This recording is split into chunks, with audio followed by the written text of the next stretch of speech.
Hello, everybody, and welcome to the Goldster Inside Story. I'm thrilled today to welcome back Tobias Jones, who has this beautiful new book out. Look at this. Isn't it gorgeous? The Po, all about the longest river in Italy. It's a really stunning book. So welcome back, Toby. It's really good to have you here today. Thank you. Thank you for having me. So tell us about this book. In it, you say you made the quickest decision to write a book you've ever made. So tell us what it was that led to that decision and the premise behind this book. Yeah, I was standing on a bridge in Turin, which is one of my favorite cities in the world. And, you know, it's got 4 rivers, Turin, and one of them, the main one, is the Po. And I was on this dainty, gurgling river with people rowing and canoeing and cycling alongside it. And I thought, hang on, that's the big ugly river that I know well from Parma, where I live, because the Po nearer the sea is really this murky, slow, gluggy, dirty, polluted beast. And then I saw it upstream and I thought, well, wow, that's rather beautiful. And I thought about all the cities it goes through or goes near. So, you know, Comacchio, Ferrara, Mantova, Parma, Cremona, Pavia, Turin itself. So I thought very, very quickly, I thought, I mean, it goes through all these cities that I'll probably never have another excuse to put all those cities in a book. And there's something about writing about a river that is very, very satisfying because it's sort of, you can't deviate from the course, obviously, or at least that's what I thought. You can't deviate from the course. I thought structurally it would be very, very simple because a lot of my books, I'm quite a sort of an organic writer, and I go down all sorts of rabbit holes and dead ends, and I'm very inefficient. And, you know, I'm not an architect who plans things. So I thought, oh, the river, okay, so it'll be a very clear, delineated journey.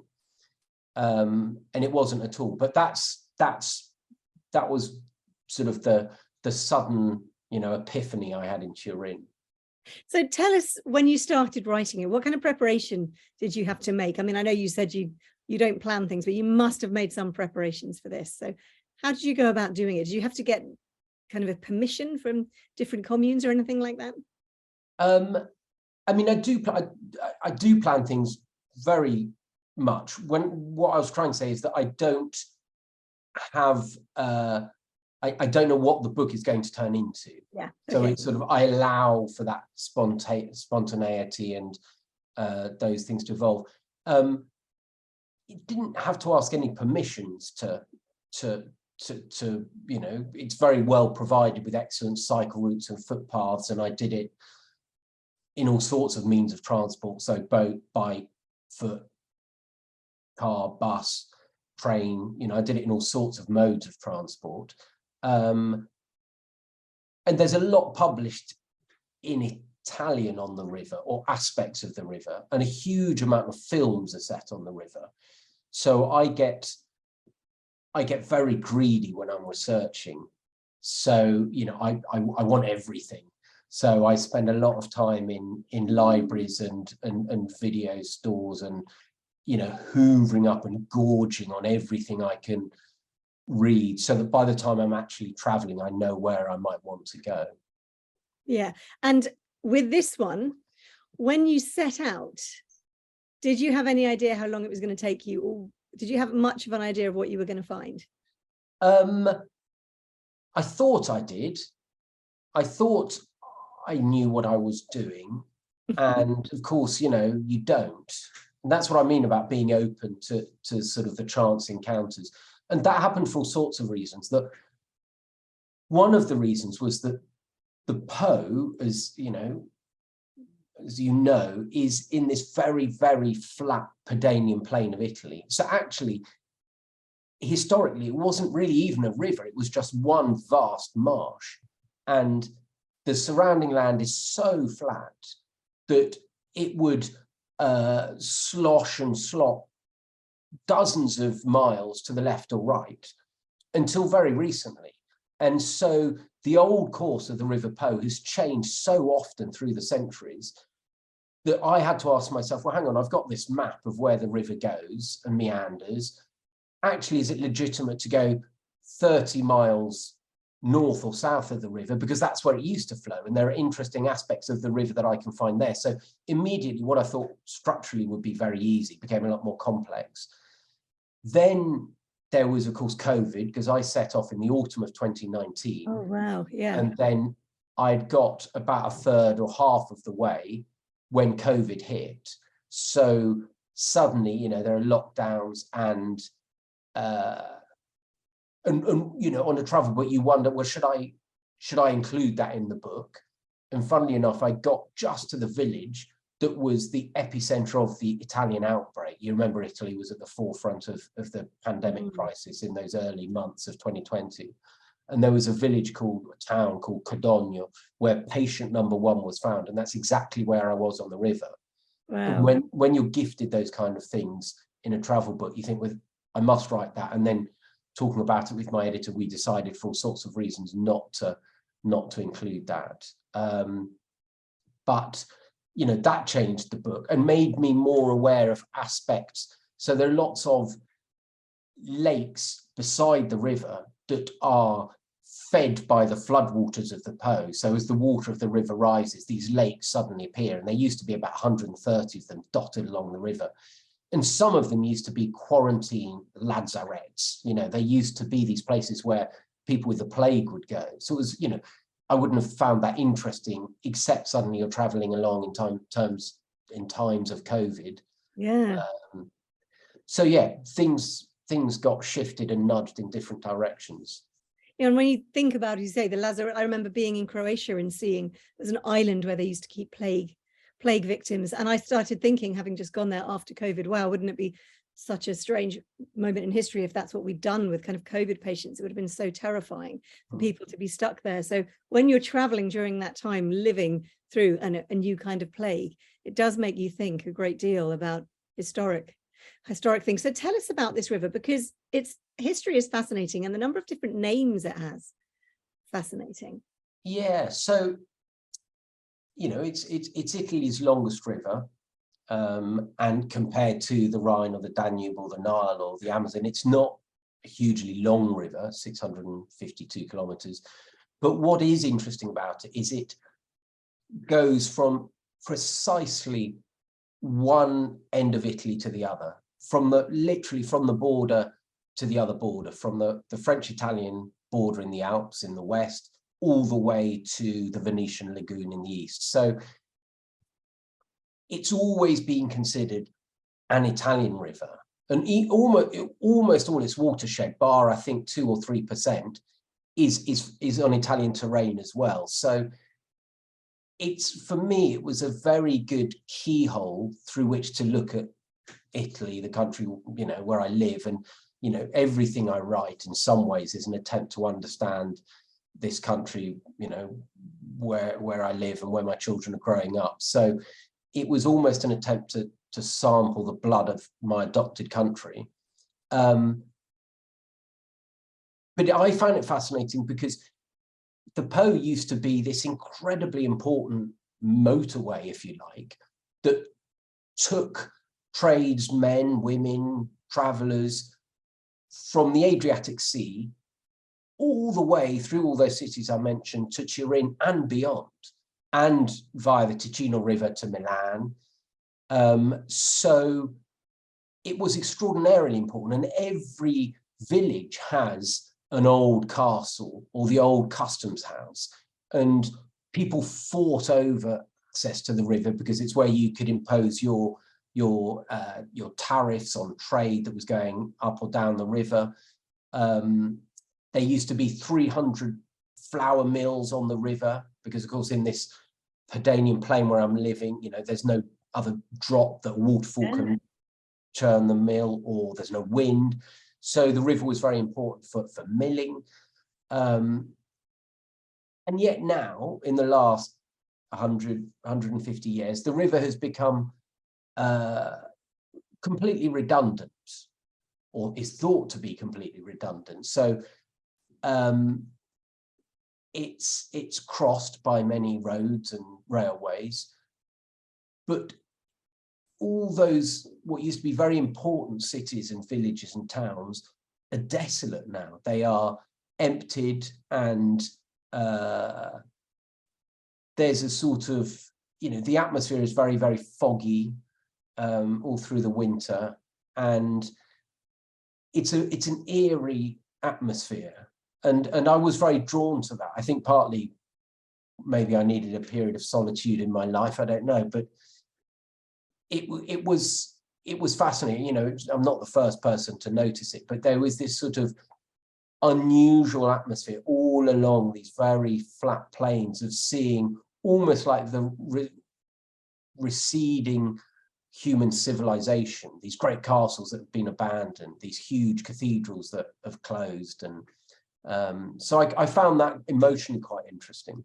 And there is a real sense of that in the book. When you write about these buildings, the abandoned architecture, it is really fascinating. And I think, gosh, it seems incredible that nobody has rebuilt them, but how wonderful that they're there as a part of living history, just kind of crumbling away, looking at the civilization's past.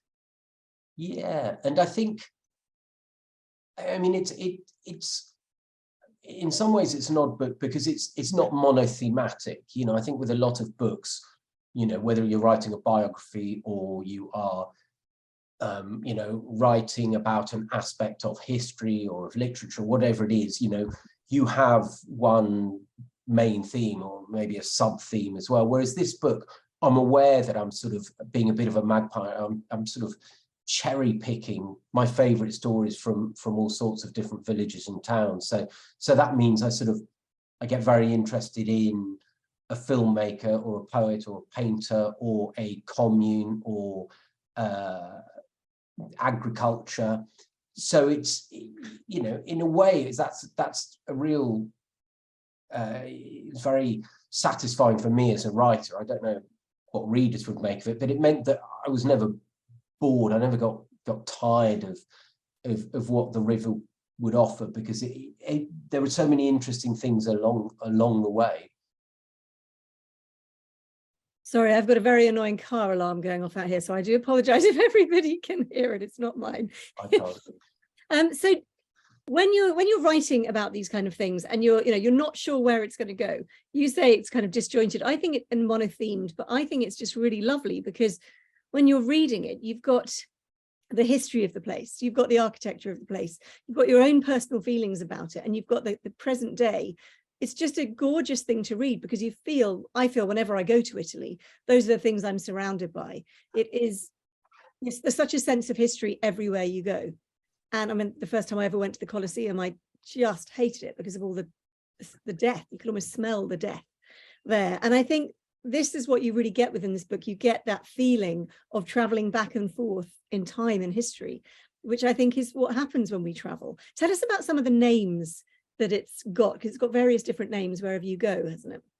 Yeah, so I mean, a lot of the etymology of the river is unknown. It's thought that Po comes from possibly Padus, that's an old word for the pine forests that were up in the Alps at the source of the river, and that Padus gave us the Padanian plain.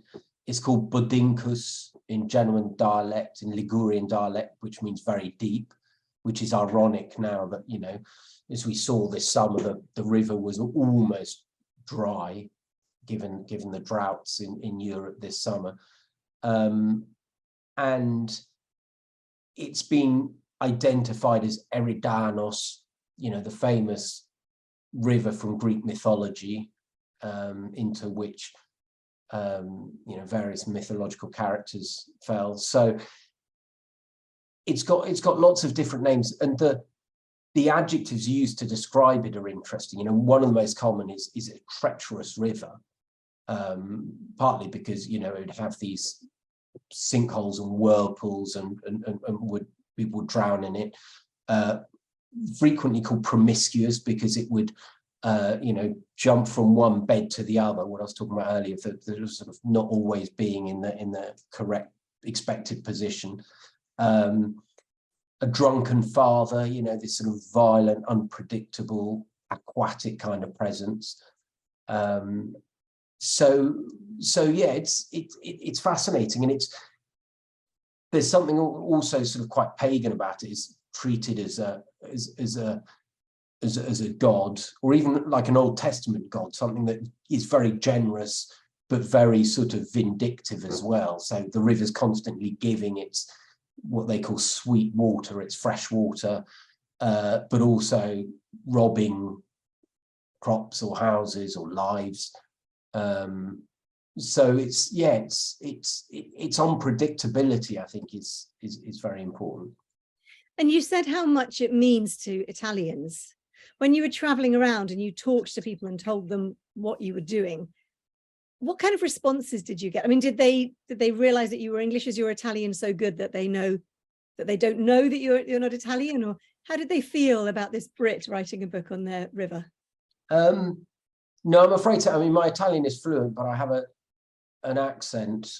The best compliment I ever get in Italian is people ask me if I'm Sardinian. That happens occasionally, not very often. So I'm always very happy when someone thinks I'm Sardinian. Yeah, I mean, for a lot of people, it's not just the Po, it's what they call La Bassa, the lowlands. And for a lot of people, it's this sort of metaphysical aspect of the land that it's very hard to put your finger on. You know, as a writer, you spend a lot of time trying to analyze and understand and evoke a sense of place. And a lot of people eulogize the Bassa, La Bassa, and they get very sort of loquacious about what it means to them. And they, you know, everyone's enthusiastic about foreigners writing a book about the Po. I think sometimes they thought, you know, why on earth would English people be interested in, English speaking people, sorry, would be interested in the river. But yeah, they're drawn to, I think, partly the history, but also all the way of life that surrounded it. So, you know, it's where everyone used to do their laundry. As I said, it's where they went to get their flour. It's where they got caviar from the sturgeon, that was the king fish of the river. It was where the clothing industry, you know, Italy's most important textile industry, hemp, grew up because of the water. It's where all the mint was grown because of the water. So I think they're sort of, yeah, they get very, very interested in the river and what it means. And,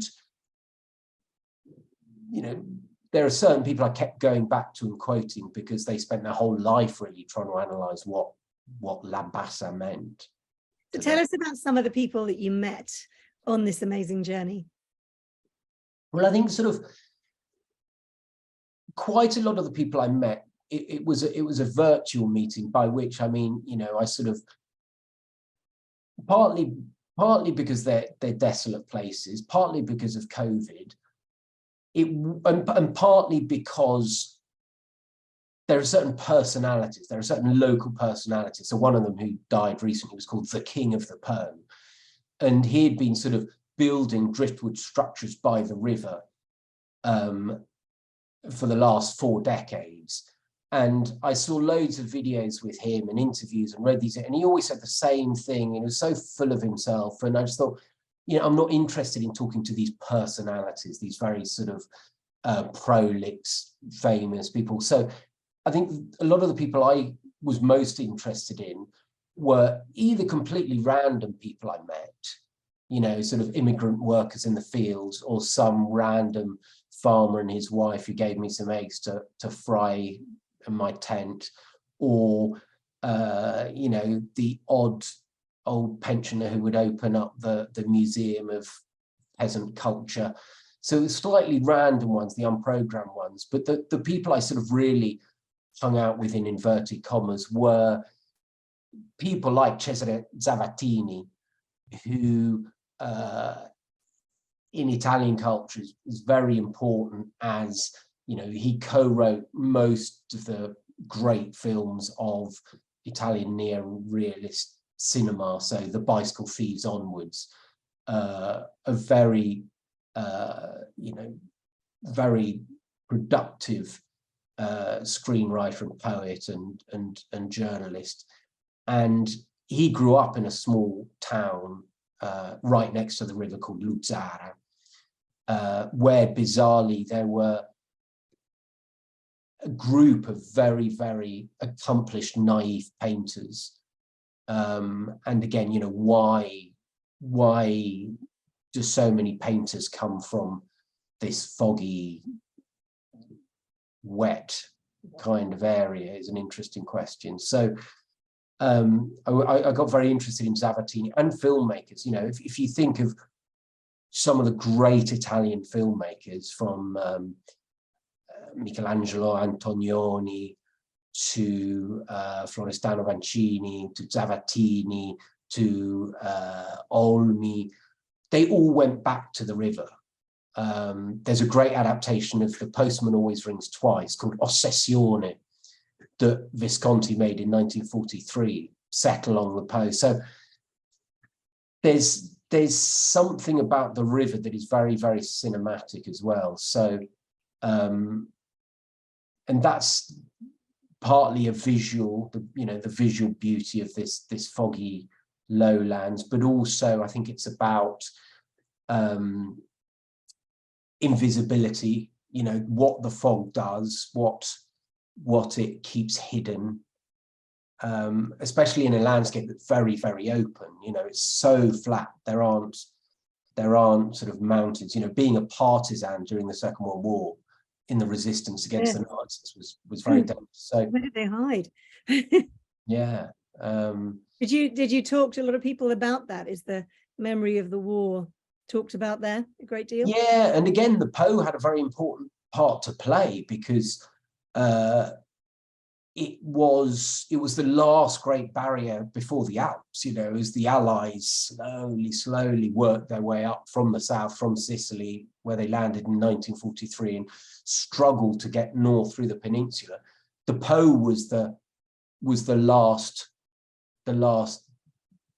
boundary, if you like, and the Allies bombed all the bridges along the river, and the Axis powers, tried to rebuild the bridges, sort of floating bridges at night for the supply lines through to Italy to the south. And one of the German generals said, once the Allies crossed the Po, the war was over. That was the point at which it was really they couldn't bring their equipment. So there are these photographs of the Po with thousands and thousands of German jeeps and tanks and boats just abandoned. And it's extraordinary when you go to Italian farms and old, agriturismi, those beautiful sort of farmhouse bed and breakfasts, the amount of equipment that's been reused. So you will still see German helmets being used as a hopper for feeding the chickens, or to clearing out the long drop, or for decades people said that the white silk of Allied parachutes that was so important along the Po were used for baptisms and weddings. This incredible resourcefulness of use. I love that idea of it being turned into a wedding dress or a christening gown. Yeah, and so I love talking to all the old people who describe that sort of resourcefulness, especially in such sort of wasteful, throwaway times. These people who would take a scrap of silk and turn it into something. And you've talked about art and about films, but it's very influential in literature as well, isn't it? You talk in the book about kind of the many people who've written about the Po, the poetry, the novels. Yeah, and that's for me was one of the great gifts of researching and writing this book, is discovering Italian writers that I didn't know. So Renata Viganò is this great woman who took part in the resistance in the Delta. So this incredibly open landscape. And she wrote this great book called L'Agnese va a morire that they turned into a film. And I think it's available in English as well. It'd be something like Agnese Goes to Die, I assume. I can't remember the English title. So yeah, she had these beautiful descriptions of the river. Giorgio Bassani, you know, the famous Ferrara Jewish writer of the Finzi Contini fame, very evocative about the water and the delta. But one of my favorites is a sort of a comic writer called Pederiali, and I don't think he exists in English, but he wrote about this mythological animal called the foionco, which is this sort of three-legged bird that drinks only lambrusco. And they're beautiful, silly short stories that try to capture the eccentricity and creativity of these people who live alongside the river. And of course, Guareschi as well, Giovannino Guareschi, who wrote the Don Camillo stories, you know, those great short stories from the 50s and 60s of a communist mayor constantly at loggerheads with the Catholic priest in the village. And they're rather beautiful, simple short stories that did reflect that great sort of cleavage in Italian post-war history between communists and Christian Democrats. And he was obsessed by the river. Guareschi was obsessed by the river. You know, there was even a fist of earth from the river bank was thrown into his coffin when he died. And Verdi, you know, Verdi was born in Roncole, Busseto.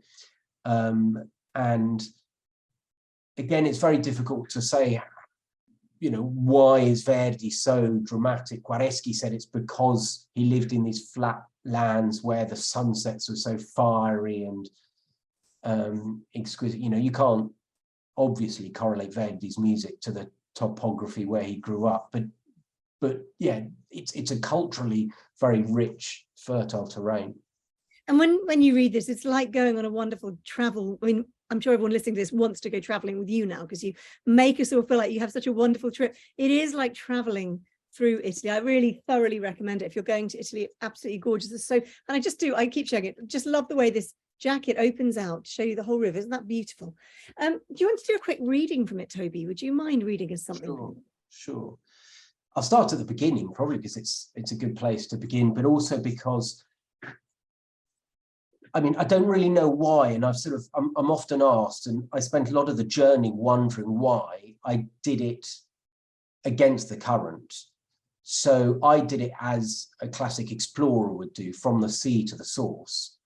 And, you know, what there is deep in my psychology that made me do it that way, I don't know.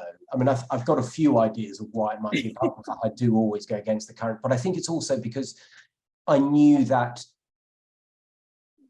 the river gets more attractive and beautiful and dainty, I think, the closer it gets to the Alps. And the other end, as I said, it's this big, slow, ugly, muddy, gluggy river. So I kind of wanted to save the best bits to last, perhaps. That makes total sense. But this is the beginning, as I sort of was in a boat in the Adriatic Sea trying to find the river, because the delta is the second biggest delta after the Nile in the whole of the Mediterranean. So it's about 400 square kilometers. So if you're bobbing along in a boat about the size of a desk trying to find the river, you'll find 800 iterations of it. I'm bobbing along in a small boat, trying to work my way in, but there's nothing to offer any bearings.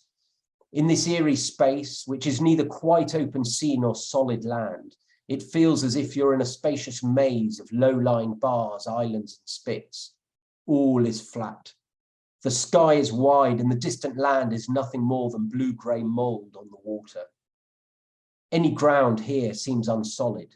The Scandi, long sandbanks, are constantly dented or stretched by the slap of waves and the gusting winds. Little islands called Bonelli emerge, moulded by the meeting of the tide and the river's slow flow. Then days or years later, they go under again. This is what they call in dialect pialassa, the give and take of sea and river, of water and land. It's no longer a place where humans belong. A ruined building stands in the water, its brick walls half gone, like a smashed up Lego project. On every other spit, there are abandoned churches, smokehouses and shacks. Absent windows and doors create dark, rectangular sockets. Birds are in charge here. The executioner's cap of a sandwich turn looks down on you from a post. Stilts with their bubblegum pink legs wade in the mud and algae alongside the avocets and redshanks. Every minute, another grey heron or little egret leaps into the air, squawking annoyance at your invasion. It's peaceful but busy. There are sudden splashes as fish surface or birds dive. A couple of coots sprint across the water, black necks like wooden spoons straining forwards as they flap for liftoff. There are shrieks and quacks. Distant human noises, an outboard motor or the metallic clank of farm machinery are drowned out by the incessant hiss of reeds in the wind. And so it goes on. Lyrical, that's so beautiful. I've put a link in the chat, and the full title of the book is The Po, an Elegy for Italy's Longest River. And it really is an elegy. It's really gorgeous. Now, and we've just had a comment saying beautiful reading. It was a beautiful reading. Thank you. So you came last time to talk to us when your last book came out, Ultras, about the underworld of Italian football. What's the response been to that book? Because I know it was quite a controversial book to have written. Yeah, I mean, I think on the whole, it's been very positive. You know, won a prize for the Daily Telegraph's Best Football Book of the Year, which is always gratifying. You know, sold well. I don't think it was controversial in England. I think, you know, the Ultras, for those who don't know, the hardcore, fanatical football fans who are like the hooligans, but in some ways they're more like the Hells Angels, very, very tightly knit, well-organized, hierarchical, often accused of missing persons, murders, drug running. You know, they are petty criminals and gangsters, as well as some very idealistic people. So I think, you know, some ultras, I mean, I still, you know, on Saturday, I went to see Modena Cosenza because I hang out with the Cosenza Ultras for 3 years, and, you know, they welcomed me back. So I think some groups that I was complimentary about welcomed me back, and others, you know, the far right fascist ones probably wouldn't want to see me again. But I'm not overly concerned about the approval of, you know, far right football fans. No, I can understand that. So amongst your other books, I want to talk to you about the difference between writing your non-fiction and your fiction. Now, I've got a couple here of your crime novels. Tell us first of all about these. Tell us about your detective. Tell us about why you wanted to write crime. Yeah, so, I mean, I love reading crime, both true crime and crime novels. And it was various things. When my first book came out, The Dark Heart of Italy, I was sued by someone who'd been given a life sentence for terrorist offences. And, you know, being sued in Italy is very stressful because it could last for 10, 15 years, could be very expensive. Fortunately, I had all my documentation in order and the case was thrown out pretty quickly. So what were they attempting to sue you for? Defamation of character, because, you know, so, you know, he'd been sentenced to life for terrorist bombing. And I'd had that as a journalist as well. You know, if you work as an investigative journalist, you're very often stymied, rightly so, by libel lawyers who say you can't say this, you can't say that, or you can't publish yet. So partly I suddenly thought, okay, well, let's turn some of these things into fiction, because that way you don't have libel problems. I think also, all books you write have to somehow suit where you are in your life stage. And at that point, you know, my wife and I had a young family, and I can't remember how many children we had at the time, but it's the kind of thing where you couldn't wave, you know, and watch them disappear in the rear view mirror. So I had to be more present. So I think sort of writing fiction, it made sense from a life situation, but it's very different. It's very different. I found writing fiction even more inefficient. You know, I am an inefficient writer, but writing fiction, because I'm a gardener, not an architect, I would be very frustrated if I couldn't do something. You know, you really have to wait for the muse when you're writing fiction in a way that you don't have to when you're writing non-fiction, because you can research, you can do interviews, you can do footnotes, there's all sorts of things you can do to feel like you're working. And I think, I don't know if you feel this, Lucinda, but I think as a writer, we sometimes have a sense of justifiable, not inferiority. You know, when I talk to friends who are nurses and doctors and teachers and social workers or priests or something, you think, blimey, you're really working at the coalface of humanity. And what am I doing? I'm sat at my desk, you know, trying to turn a nice iambic pentameter. And so I felt that even more with fiction. You know, if at the end of the morning you've kind of written a page and deleted 98% of it, you think, what am I really doing? So I found it a very frustrating process, but fascinating. And yeah, I enjoyed it. I enjoyed it. You have a wonderful quote on the front of one of them, a worthy successor to Michael Dibdin. That's pretty amazing to be compared to. Yeah, I loved Michael Dibdin, and you know, Italy's the perfect place for crime novels. If anyone's interested in the Bassa and the Poe, there's a great Italian crime novelist called Valerio Varese, who writes a lot of crime novels set along the river, and he's published in English by Patrician Press. So it's worth getting hold of a book called The Unseen. So yeah, Italy's the perfect setting for crime novels for all sorts of reasons. So I'm just scratching my head trying to work out what to do next, and I would love to write another crime novel set in Italy. Oh, I think you could. They're very good. So I've just got two of them here. I've got the Salati case, and I've got Death of a Showgirl, and what's the third one called? White Death. Yeah. Yeah. And when you were writing your detective, it's Castagnetti, is that right? Yeah, that's right. Yeah. Tell us about getting into that character. Well, he's a sort of he's a beekeeping detective from my neck of the woods, from Parma, who's pretty confrontational, and Castagnetti is kind of a common surname around here, and he's called Casta by his friends. You know, everyone has a nickname here that's normally a shortening of their surname. I think I was trying to write very, very pacey books. You know, I'm really interested in pace in books, whether it's fiction or non-fiction. And all books, I think, need pace. And in the Poe book, I think the pace, bizarrely, unintentionally, reflects the body of water. So it's kind of quite slow, and then it gets more sort of more meringue, you know, as you get closer to the source. And so I think I was trying to write fast-paced books. I was heavily influenced by my favorite crime writers, Ross MacDonald.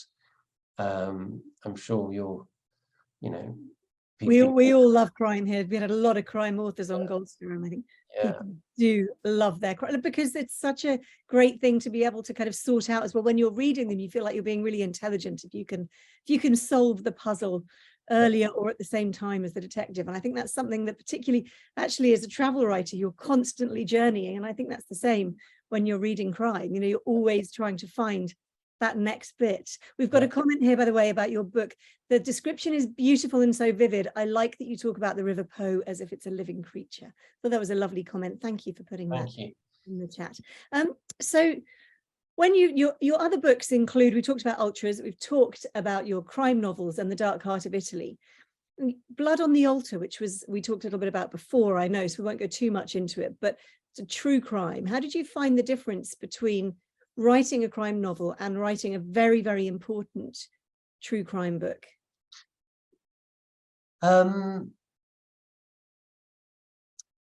It's I sigh and hesitate only because I'm afraid, I don't know if you get this, I've spoken to architects who have the same thing with their buildings. They look at a beautiful building and see what they did wrong. And with that book, Blood on the Altar, which is this extraordinary story of a girl who goes missing in a church in the deep south of Italy in 1993. And the suspect had a hair fetish and then moved to Bournemouth. And his next door neighbor was murdered and hair was found in her hands. And because, you know, I was both living in Italy and then moved back to, you know, the southwest where I'm from, it seemed like a book I had to write. But the BBC and Rai have just started filming the adaptation of that, so that should hopefully be on screens next year. Wow. But I did something in that book that I think some people loved and some really didn't like, and I think in retrospect I don't like it, which was I was fascinated by the area where the top crime had taken place in Basilicata. That's this sort of the instep of the Italian boot between Puglia and Calabria, which are much more famous regions. And so I did a lot of traveling around Basilicata, almost, you know, describing completely irrelevant bits to the story. And I think in retrospect, I should have just written the story. So that's why I kind of sigh seeing. You are a travel writer as well, and so that's going to come in. I know some people loved it and some people didn't, but yeah, so that the difference is, to come back to your question, I think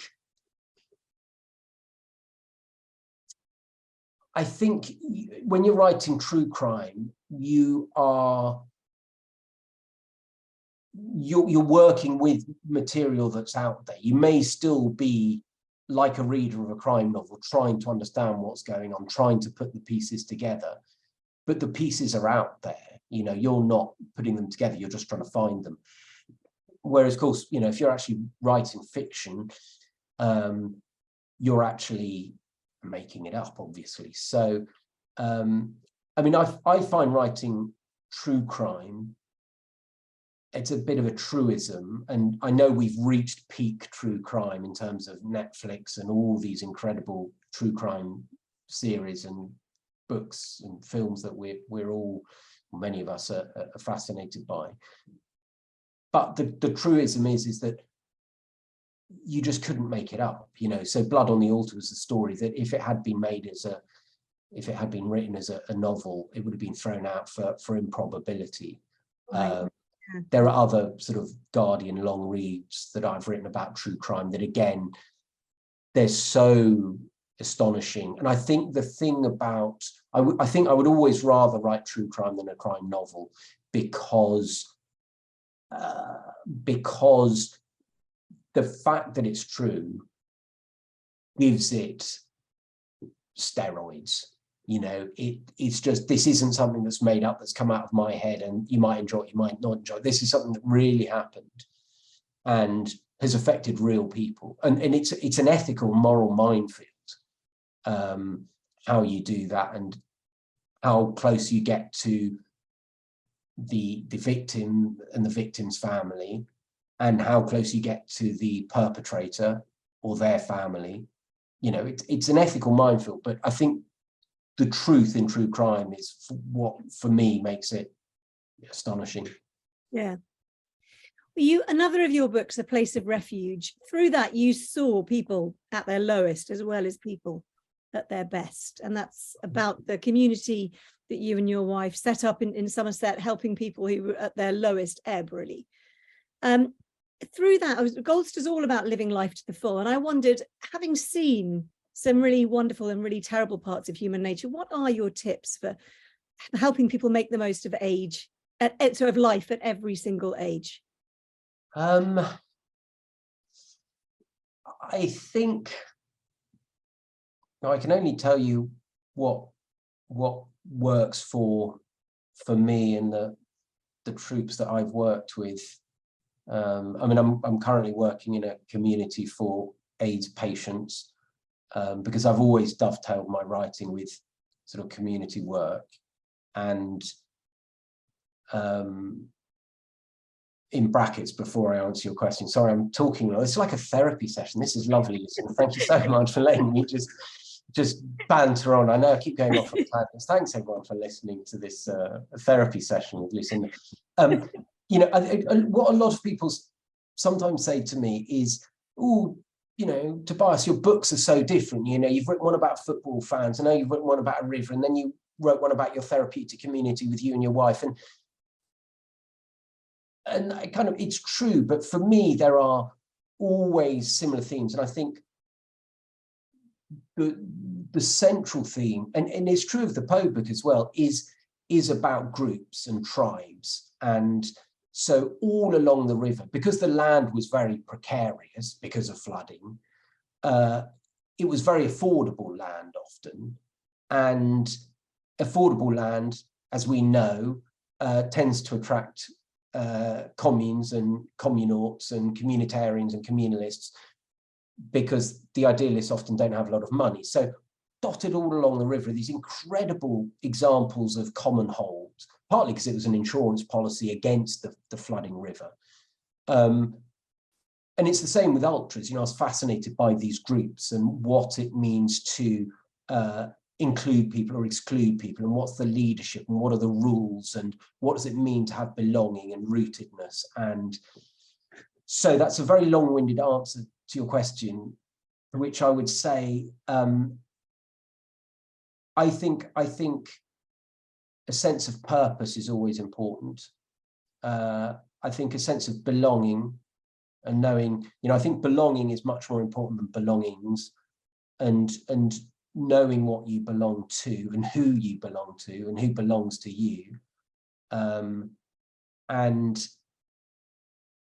I think, you know, being sociable is very important. And one of the things that, partly because one of our trustees of our therapeutic community was a very self-confessed introvert, and he always reminded me how important it is that you build community and tribes and groups that don't just suit the extrovert, gregarious people, but the introverts and the shy and the timid and people who just want to be quiet or by themselves or need more privacy.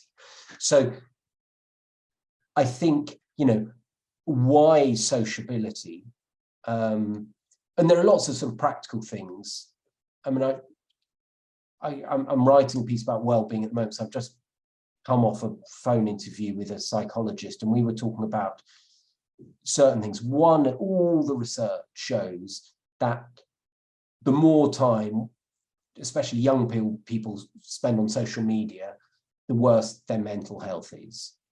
You know, it activates dopamine stuff, you know, it's, so that's one very practical thing. Another thing I always think is manual labor, doing something with your hands. And I find it fantastically helpful as a writer, especially, you know, talking about writing novels, when the muse wasn't with me, to go and chop wood, or you know, our daughter's just got into crocheting and she loves crocheting, and it doesn't mean that she's not studying or thinking about things or being with people, but it almost allows the brain to freewheel.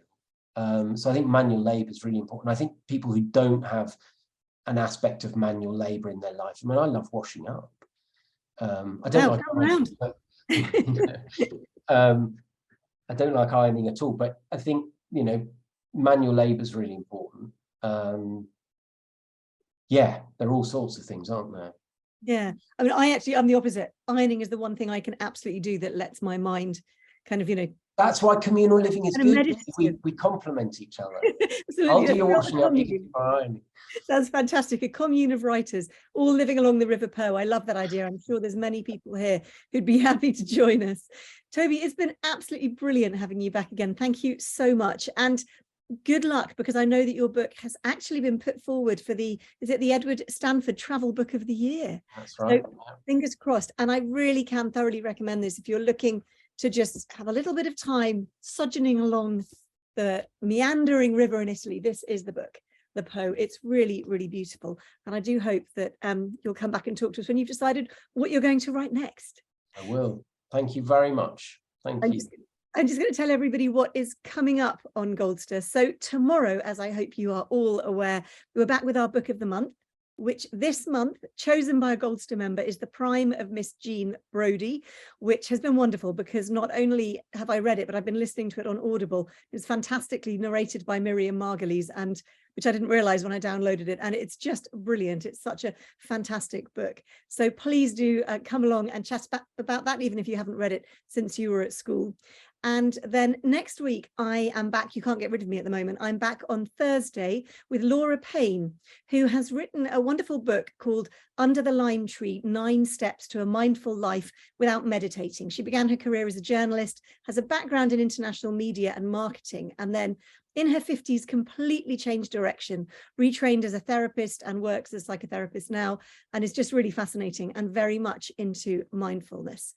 And then on Friday, we've got Julie Summers coming back in. I'm sure that some of you remember her. She was one of our first Goldster guest authors.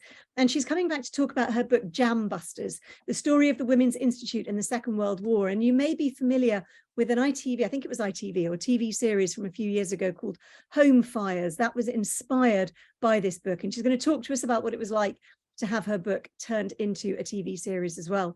And then Humphrey is back the following week, and this is very exciting. He's got the American author Greg Hurwitz live from Riverstone. It's going to be online as well, but it's also going to be a live event. He's a New York Times bestselling author and creator of the Orphan X series, and as we know, Humphrey loves his thrillers. So I will be with you tomorrow and next week. Have a great weekend, everybody. Toby, have a fantastic weekend, and I hope you have some gorgeous Italian sunshine. Take care, everybody. I will see you soon.